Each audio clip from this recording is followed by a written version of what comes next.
Balik lagi di channel Mengulik.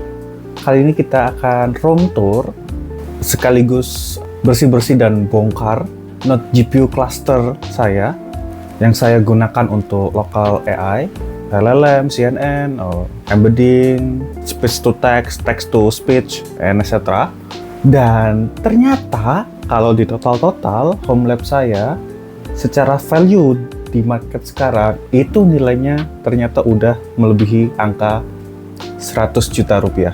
Ya lah, gara-gara AI ya, semua harga derivatif dari DRAM, RAM, VRAM, storage, dan semua derivatifnya non-flash, semuanya jadi mahal. Makanya value si rak ASCO ini, rak kawat ini yang harganya cuma 300 ribuan, holding worth of component more than 100 million rupiah.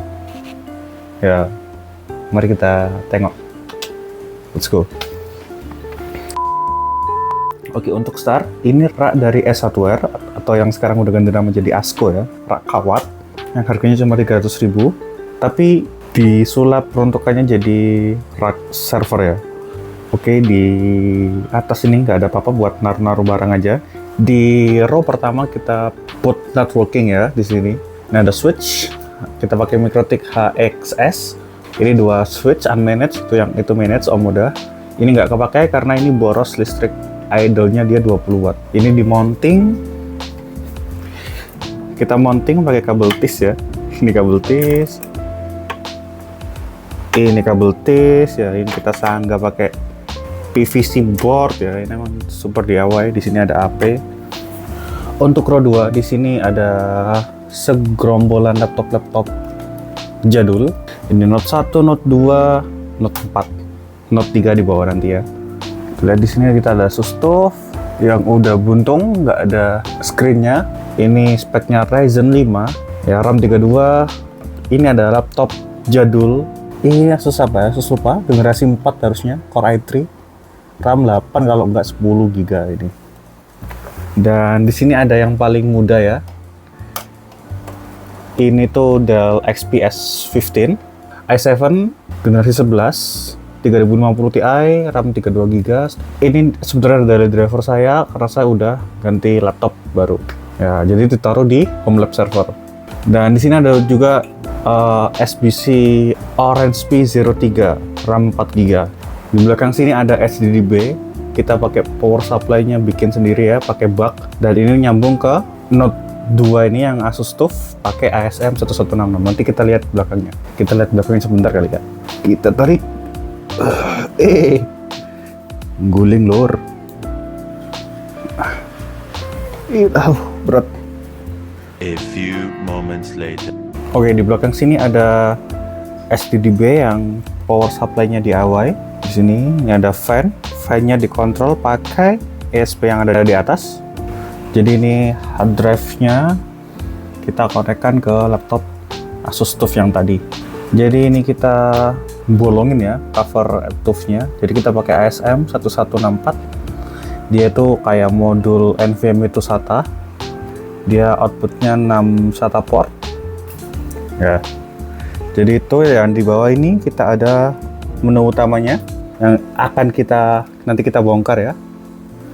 Dan di nomor 3 sini kita ada GPU cluster. Ya nggak GPU cluster juga sih ya. Ini cuma satu Note 4 RTX 5060 Ti 16 GB. Jadi kita punya total VRAM untuk yang generasi Blackwell ini 64 GB VRAM.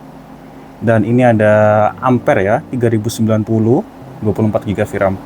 Dan yang 5060 Ti 16 GB-nya kita running di X8 PCIe Gen 3. Jadi kita ada dua line PCIe X16, kita bifurcation pakai adapter ini.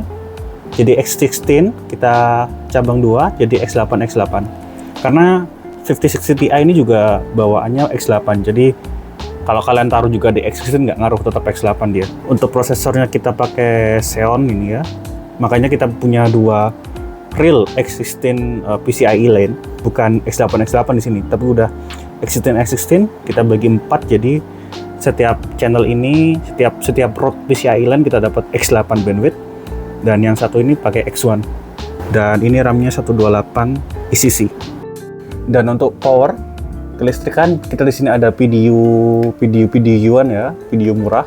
Ini kita pasangin Tuya Bardi untuk power monitoring. Video bar yang pertama ini untuk Note, untuk semua PC-PC. Jadi networking pakai video yang baris nomor 2. Ada MikroTik switch, CPU luar ya, dan kawan-kawan di sini. Dan juga si modem 5G kita di atas sana, TP-Link ini ya pokoknya. Oke. Dan sini ada tablet untuk monitoring Grafana. Ya, untuk monitoringnya, biar nggak usah, kalau kita mau ngecek sesuatu yang cepat nggak usah buka laptop atau ya dari HP sebenarnya bisa sih, tapi nggak enak aja kalau dari HP. Sini lah, oke. Waktunya kita bongkar si PC yang di bawah itu. Let's go. Kita cuma cabut power. GPU pertama. Ini dia koleksi GPU kita. Wah, kerasnya.